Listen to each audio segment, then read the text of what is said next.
Hey guys, Ted Bogert with the TED Show. I'm back. I am with an author. You're going to love his story. It's motivating and inspiring. And this is Sekou Writes. We're going to talk about, I did it. We're going to talk about his book, Hack Your Pain. We're going to talk about where that came from, his journey. I know that you're going to be inspired. Welcome, Sekou. How are you today? Thanks for having me, Ted. I really appreciate it. I'm excited, and shout out to the one and only Fee King for introducing us and doing such a good job of. She's just an amazing proponent of people. She loves helping people, and especially people with a mission and with a journey and a story like you. So before we get into the book and we get into what happened to inspire you to write the book, give us a little bit of background on Sekou. Well, I feel like I have to start over because who I am, who I was before July 14th, before I had the stroke, is a very different person than who I am since the stroke. And I have found so many differences that I have started referring to him, like as a third person. Yeah, it's become really, really factual. And so not only do I act different, but my memories are different because I suffered amnesia when I first went through my stroke. And so that flattening of the surface is incredible because you see the amnesia portrayed on TV, right? You know, these yes, you see it on all the good TV shows. Yes, right? You see it. But they have not consulted with me, right?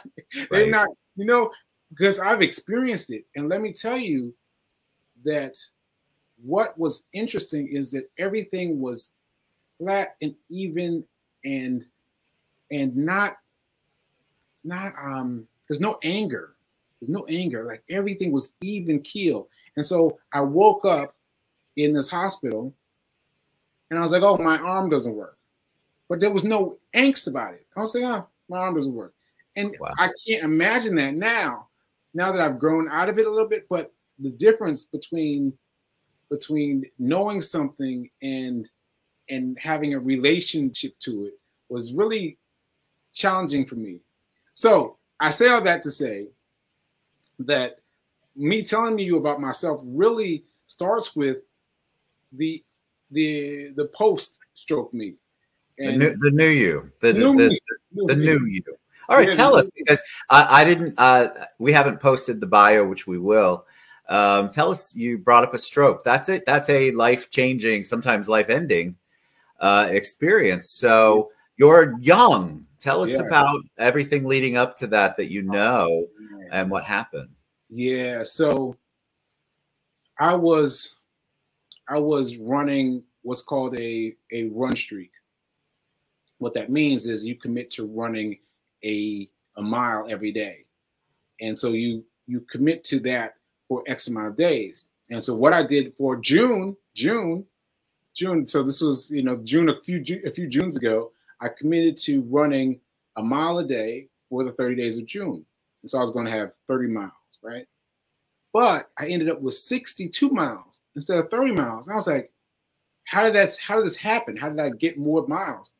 And then someone invited me to give my money away. Let me rephrase. He pledged me money to give away. And so I connected with a program that works with the unhoused. And so I gave them my money. And so that connected me and connected me and connected me and connected me. And so that original goal of 30 days, 30 miles ended up being 409 days. Wow. 409 days, yes. And on the 409th day, everything was normal. Everything was normal. Everything felt fine. I've reviewed the footage often because I used to record a run streak, a run report where I would just put my cell phone up and I'd say, hey, this is what happened today. And I've watched 409. I've watched it endlessly looking for something, but there were no hints of anything. But later that day, I was helping the students at Fisk University graduate. So that's Nashville, Tennessee, and we had these children that we were teaching how to lead, right? And I was scheduled to speak, you know.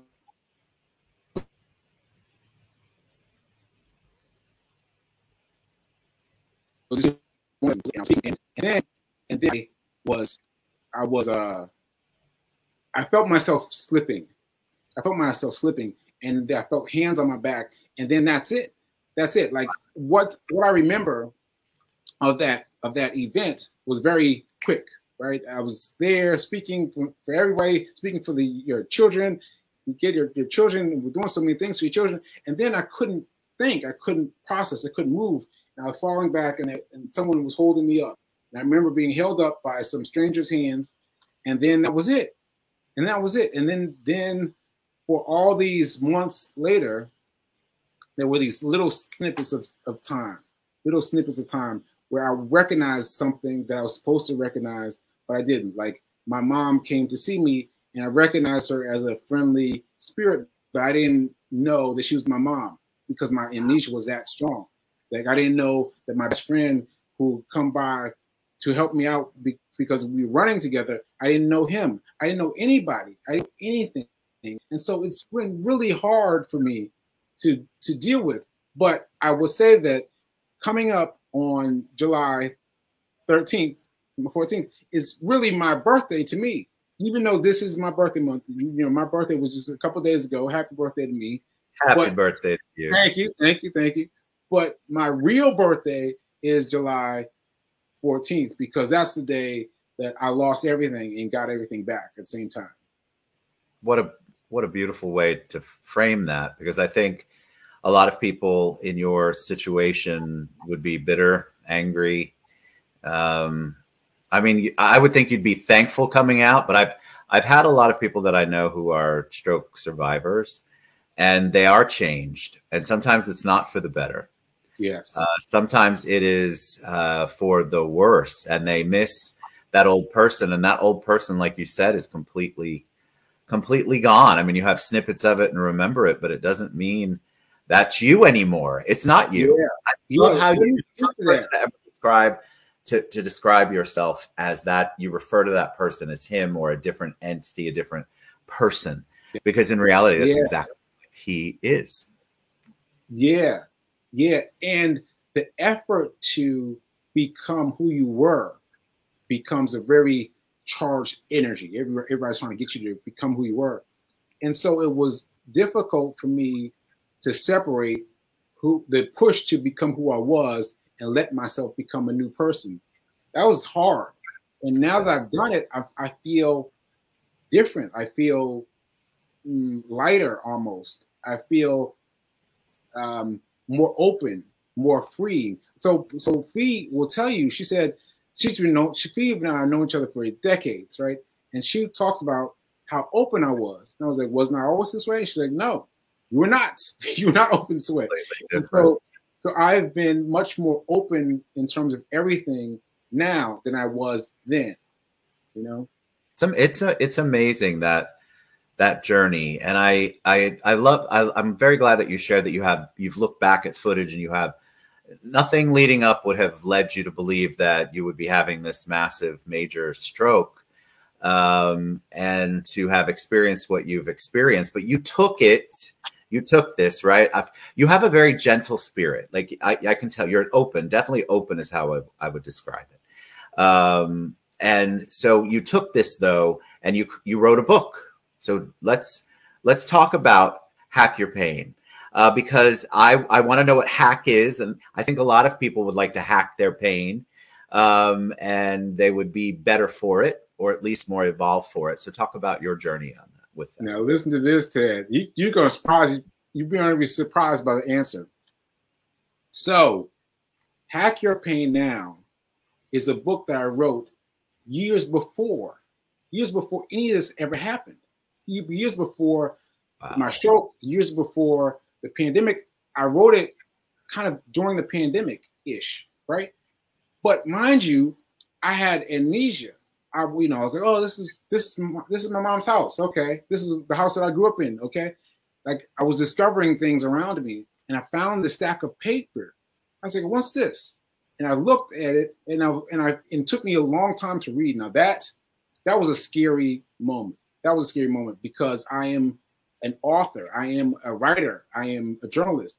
So not being able to read, that took me out. That took me out. So I've been working at reading, working at it. And so I feel like I'm about 85% now in terms of reading. But anyway, I read this stack of paper and I was like, this author seems to be speaking to me. And then it was like, hey, this author seems to be me. Oh, this author is me. And I realized that what I had written was to cure me. Like it's as if that my past me was like, oh, I know what's going to happen with Sekou. Let me prepare this for the future. Like when things go dark for him, let me prepare this for the future because it was so good. It was so. I don't mean that in a selfless way. I mean like it was good because there were these 10 universal thoughts about how to get yourself back up, how to get yourself back up, and how to fight the things that are impinging on you. And so I thought that now was the best time to put it out because it was helpful to me. It was helpful to me. And if it was helpful to me, it's got to be helpful to someone else. Because right now, my brain is still fuzzy.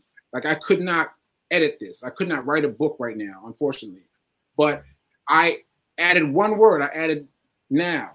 Hack your pain now. Just make it immediate. And I feel that it can help somebody and it will help somebody. So right now we're doing a pre-order for the month of June, my birthday month, which month of June, and everybody will be zipped the book on the same day, which is July 1st. Everyone will get the book on the same day and we'll get to see how these people react. And I don't know if the book is finished. I don't know if it's finished. Like I put it out there based on what I found before, and I don't know if it's finished. I don't know if it was a rough draft. I don't know, but I put it out there because I felt like now is better than perfect. And I want to ask you, knowing what you know about the old you, the other person that people have told you, are you surprised that person was able to write this book? Good question. I feel like I was not surprised, but I was surprised that I was hiding it. Like I was hiding it. Like I found this again. I found a stack of papers, but I saw no interest in me actually publishing it. Interesting.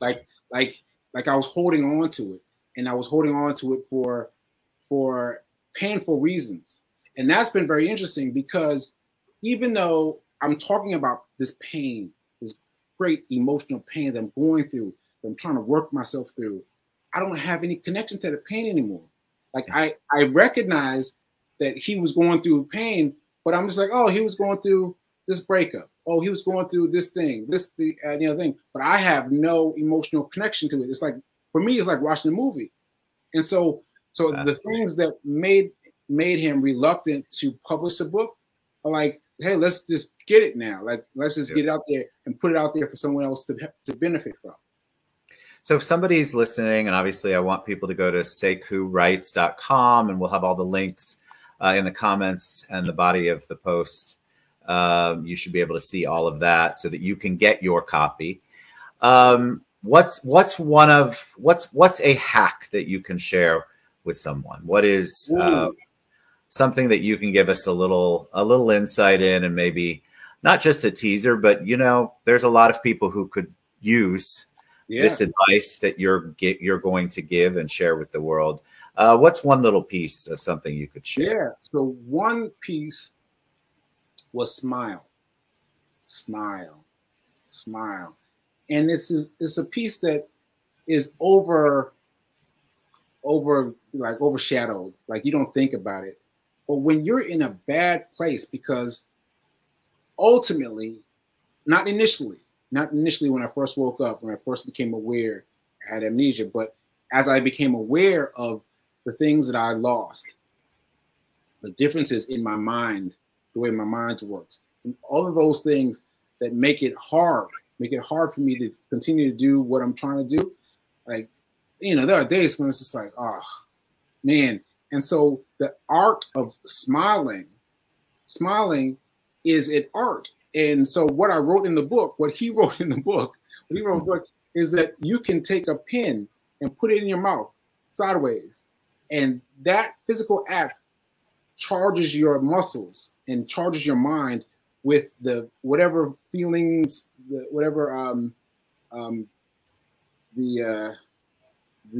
things, the emotional things. Yes. Come to fill your brain, because it feels that you're smiling. And so just smiling for 1 minute, just a little bit, will bring your body's spirits up.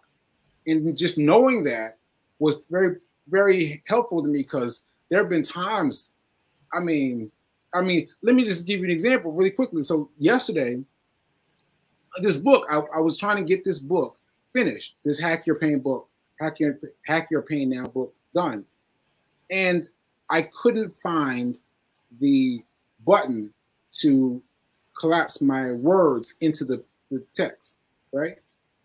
And I couldn't find it. I could find forever the other books. So I know I've done it. I've done it because I've done it at least 2 other times, right? I couldn't find them.